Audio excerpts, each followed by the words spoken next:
ഗുരുവായൂർ അമ്പലത്തിലെ ശീവേലി എഴുന്നള്ളിപ്പിനിടയിൽ ആനയിടഞ്ഞ് പാപ്പാനെ കൊന്ന സംഭവം നടക്കുന്നത് 2017 ഗുരുവായൂർ ശ്രീകൃഷ്ണൻ എന്ന ആനയാണ് ക്ഷേത്രത്തിൽ ശീവേലി നടക്കുന്നതിനിടയിൽ ഇടഞ്ഞ് പാപ്പാനായ പെരിങ്ങോട് കോതച്ചിറ സ്വദേശി സുഭാഷിനെ കുത്തിക്കൊന്നത്.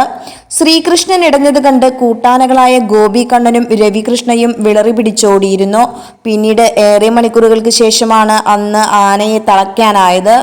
പുന്നത്തൂർ ആനക്കോട്ടയിലെ KD ലിസ്റ്റിൽ ഉൾപ്പെട്ടിരുന്ന ആനയായിരുന്നു ശ്രീകൃഷ്ണൻ.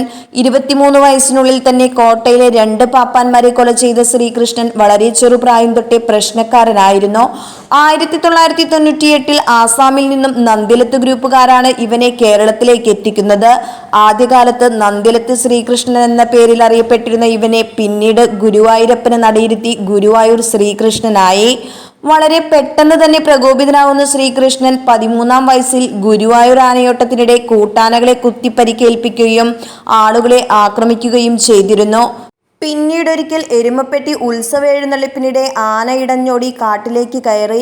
പിറ്റേ ദിവസമാണ് ശ്രീകൃഷ്ണനെ തളയ്ക്കാനായത്. നിരന്തരം പ്രശ്നങ്ങൾ സൃഷ്ടിച്ചതിനെ തുടർന്ന് ആനയെ പിന്നീട് കോട്ടയ്ക്ക് വെളിയിൽ ഇറക്കാതെയായി.